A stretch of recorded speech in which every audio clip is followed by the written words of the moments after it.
Hello, everyone. I'm so glad you're here. This live has started just the way my brain has been going all day, which has been like needing gratitude very, very much. Need to calm myself down, and it goes perfectly with our theme, which is grateful for making mistakes and moving forward with love. We already have some remarkable people gathering. We have our delightful Mrs. Paula. We have our star of the week, or the MVP in Julie World, Simply Debbie Sue, are here. And look, another one, Kay and Row Hiking Happens, is here in the house to talk about gratitude and intention. This is such a great time. I'm so grateful for each of you. Like I said, it's been a wild morning. Can you hear the church bells? Can you hear it? I don't know if you can hear that, but I've talked before. I love my church bells. They're not, I live next door to a church in a home that's owned by a church, but there is a Catholic church which is down that way, and I can hear their bells on the hour every hour, and I just adore it. You can hear it. Okay, good. And okay, so here's Chris. I am so glad that you made it, Chris. Now, I have known Chris from live streaming for years, Chris. We go back, what, 10 years? Something like that. We were friends on the very famous Periscope, which was something that helped me with video way back when that I really am grateful for too.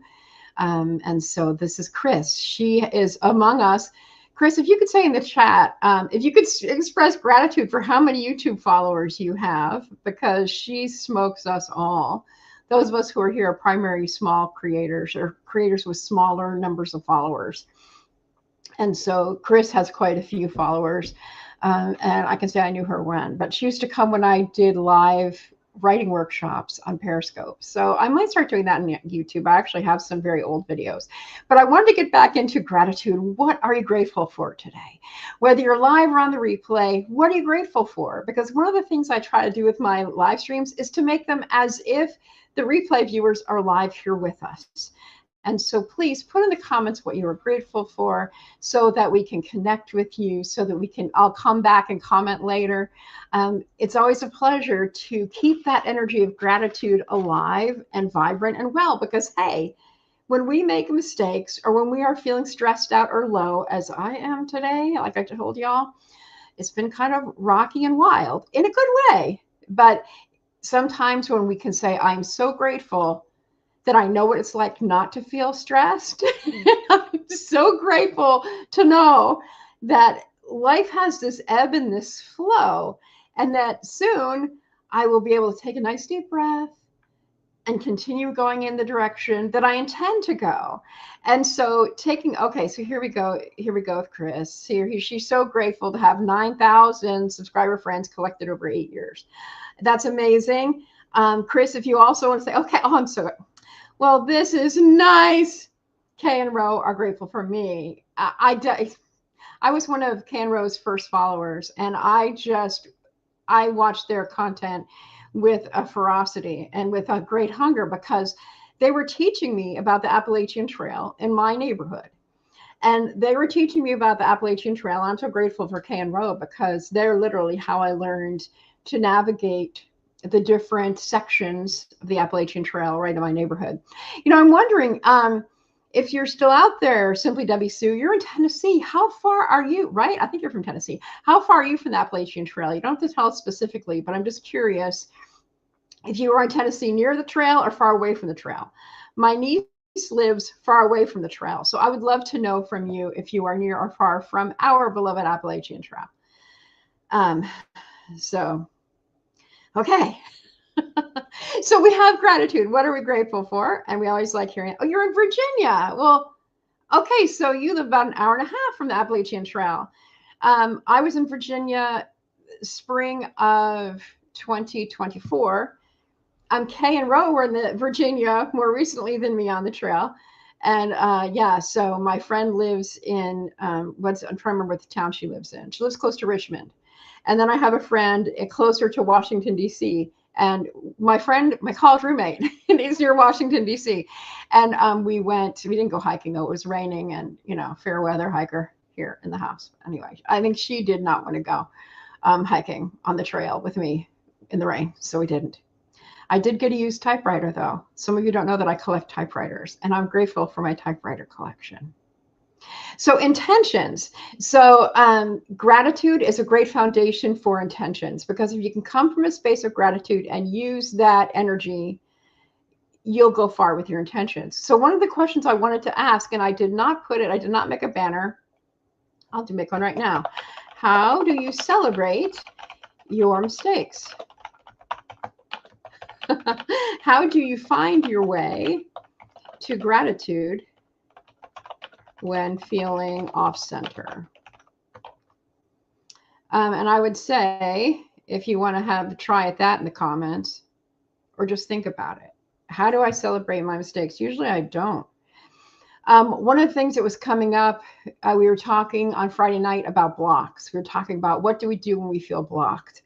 And I talked about how blocks come from fear. Rhonda talked about how blocks oftentimes come from resistance. And fear and resistance are like cousins, just like love and gratitude are cousins. And so one of the things I was thinking is that when we can recognize what we are resisting. Yeah, exactly. This is Kay said. I'm guessing this is Kay who is chatting. Maybe you're both there in the room. I don't know. But they said, hopefully by learning and not making the same mistakes again. That's one of the things that I wrote in my notes. I said, I can be grateful for those mistakes because I can say, I'll never make that mistake again. Oh, look at this. Debbie intends, this is a good one, intend to write a new poem this week. Intend to write a new poem this week. So when we think about an intention like that, so by learning from our mistakes, so I'm gonna just put a hypothetical out there. Okay, so let's see what Kay says. A couple hikes ago, that's a really, it sounds weird. I enjoyed that video, but I did enjoy the video that Canro made of a really hot video. And I loved when they went back. There's a second video of the same location.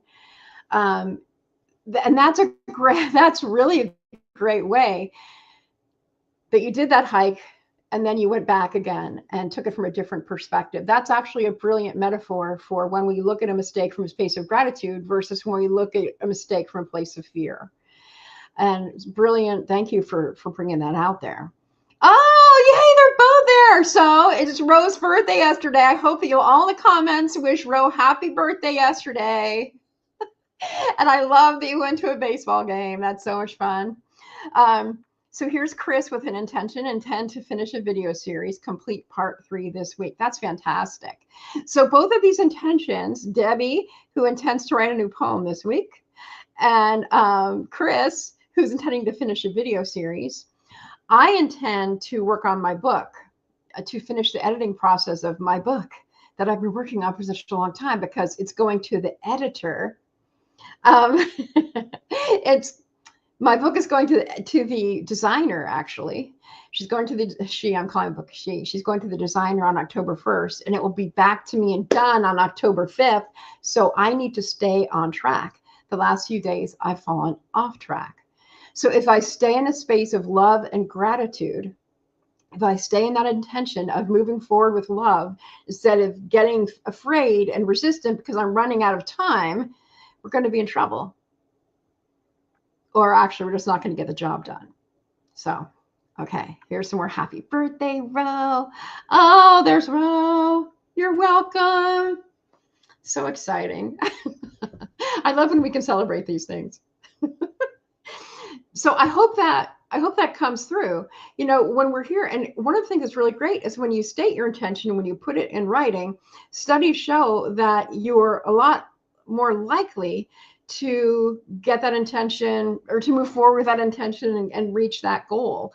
A lot of my coaching clients have fear and resistance to writing their goals down, because they think that if they write their goals down, they don't achieve that, then, you know, what's going to happen? Is the world going to spontaneously combust? I use that line sometimes with my coaching clients.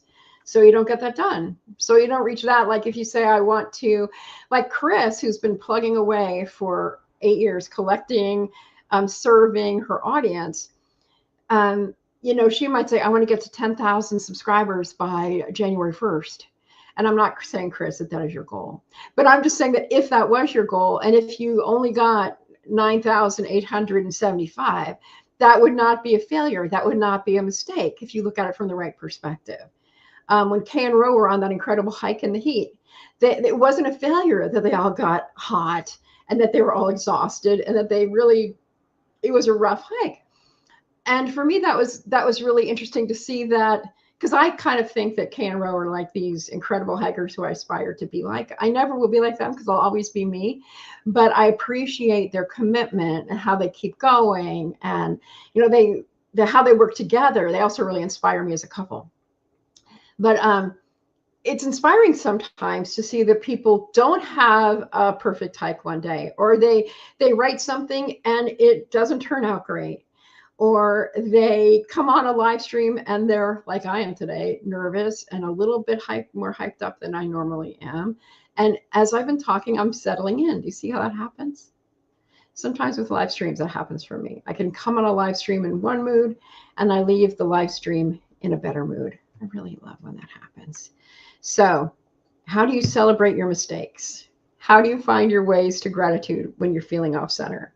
I would love to hear some comments on that, just because I think we can all learn from each other and we can grow from recognizing that a celebration, or that a mistake sometimes is, well, I learned that's not the way to do it. It's like that thing about Edison. I don't even know if this is true, that, Edison tried 10,000 times to make the electric light. And he just said, well, I just learned 9,999 ways not to make the electric light. Babe Ruth, yes, he had this amazing home run streak, but he had a hell of a lot of at-bats to get there. My big thing, as some of you know, is writing 377 haikus in a row, 377 days of haiku in those consecutive days. That seems like a huge accomplishment. People are like, how did you do that? It was one day at a time. It was like showing up, experiencing that moment, being present, and writing that haiku. And there were some days when the first haiku really sucked. And there were some days when I posted the haiku, another haiku that really sucked. And yet I kept going on the next day, even if it wasn't so great. So falling down and getting up, falling down and getting up, falling down and getting up. The other thing that I wrote in my notes that I wanted to remind us is that, and I'm wondering if there's a problem with the connection or something, gratitude when things go awry. When we can stay in that space of resilience, or I should say, when I was researching this, so it's not just Julie saying things that she believes, but actually getting some support for it. But that by living a life based in gratitude, we become more resilient for when things go awry. And I wanted to bring up that is definitely not to be confused with. I have a thing about toxic positivity and denial. And so when we embrace or accept our mistakes, without making ourselves wrong or bad or weak or any of those other things, or we don't just deny the fact that those things happen. Sometimes, well, I say I was raised in a family like that. If things went wrong or things were quote unquote bad, we just ignored it and moved along. There's power in accepting and naming the stuff that wasn't so great, and then going back to the drawing board and trying a different way. So not making that same mistake next time. Okay, so here's Debbie. Okay, good. That's very, Debbie Sue said, mistakes remind me that I am not perfect and I don't have to be perfect. As long as I'm present moving forward, then I'm making progress. Yes, indeed. By the way, interesting here. Thank you. Thank you for this one. Stick around for a while and you'll be writing haiku in your sleep. I'm just kidding. You don't have to write haiku, but anyway, Chris, she does really well when she writes on her process journal what she has done and what she could have done differently following a perceived failure or mistake. So you can tell from Chris's writing, she's done a lot of work. She's paid a lot of attention in her life. And Chris, I'm so grateful that you're here today. I'm grateful that you're all here today. And that reminded me of something that happened last week. So last week after our live, Kay wrote me a note and said, I really would like to stay in touch with all the people who are on the live. And so I fixed my information on the description of the that video and put everyone's ID in it. I put everybody's, channel name. And so I'll do that again this week after the video processes. I'll put all that information in so that people can stay connected, because I am grateful that sometimes as creators, we can be a conduit to people getting to know each other and connecting. So I'm so thankful for each person who's been here so far. We're at 15 minutes. And one of my goals with these videos is to keep them short and sweet. So 15 minutes is really about as long as I want to go for this particular kind of video. I want to see if there's anything else. It's interesting. One of the true moments, I wrote true moments of what we've just talked about. I'm grateful I'll never make that mistake again, and not get into denial and not get into toxic positivity. And the other thing I did not write in my new banner that I just made up is, what do you say to yourself? What do you say to yourself when you make a mistake? Did I? No, I didn't. How do you find your way to gratitude? Okay, that's a good question. But another important one is, what do you say to yourself when you make a mistake? And that's something to keep track of, is what language do you use with yourself when something not so great happens? I also had a couple tips I wrote down that I might want to share real quick before we go. And if you have any comments you'd like to say that I can add, go ahead and type away and offer those, and I will share them on the screen so the people on the replay will see it. Chris mentioned her process journal. I said, keep a daily gratitude note. Oh, one thing I wrote here that is good for us as creators is, I said, maybe do a voiceover short. So do some B-roll type of short, and then be grateful in that video. Just 1, 2, or 3 things that you're grateful for. And for me, that's kind of like, if people see that kind of thing, I think it helps everybody who sees our stuff, and helps them. And I love this. Whoops. Just fix it and carry on. I agree. I also wrote, have a simple, small daily intention. I mentioned my 377 haikus set for 377 days that saved my life in 2019, 2021. I had the daily intention of that was my one daily intention that I set out, was to take a photo, write a haiku, and share it on Facebook. And it literally saved my life, or it took me to a much better place after my near-death experience. So the other thing I wanted to share before I leave, and continue to type to each other in the comments if you'd like, that'd be great. I'm going to not have a live here for the next couple of Mondays. I will be back on October 6th. And so if you all come back on October 6th, I would love if you have any new gratitudes, if you've had any awarenesses that you're taking away, or if you're like out there and something happens, a mistake happens, something unexpected happens, and you use it somehow to be coded in gratitude or coded in that intention of moving forward with love. How has that shifted at all? And it might be a small, tiny shift. Another technique I use in coaching is I tell people to ask questions and then tuck it in the back of their heads. And then what happens is experiences will be delivered, and you'll be able to come up with an answer later on. It's like cultivating aha moments or cultivating insights. It's just kind of a fresh way to work with your mind and with having your life getting just the teeniest bit more satisfying each and every day.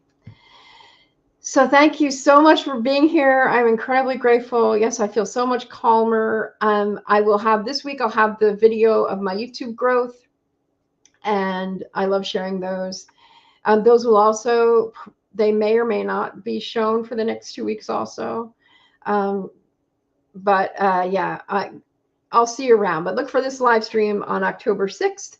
And then after tomorrow, look for the growth video on the 7th of October. Thank you so much, Canro. You have a great day too. Have a great day, everybody. Thank you so much for being a part of my life. I appreciate you. Oh, thank you, Chris. I appreciate you all probably more than I can express verbally. So I just hope, oh, here we go. Eleanor, I'm so glad that you came here. You say to yourself, how can I fix this? How can I fix this? That is such a constructive way to deal with it. Thank you. Thank you so much for saying that, Eleanor. I so appreciate your presence here. Okay, everybody, have a great rest of your Monday, a fantastic week, and we'll see you back here on October 6th. I can't believe 2 weeks from now it'll be October. Take good care, everybody. No, it's 3 weeks from now. Take good care. Bye.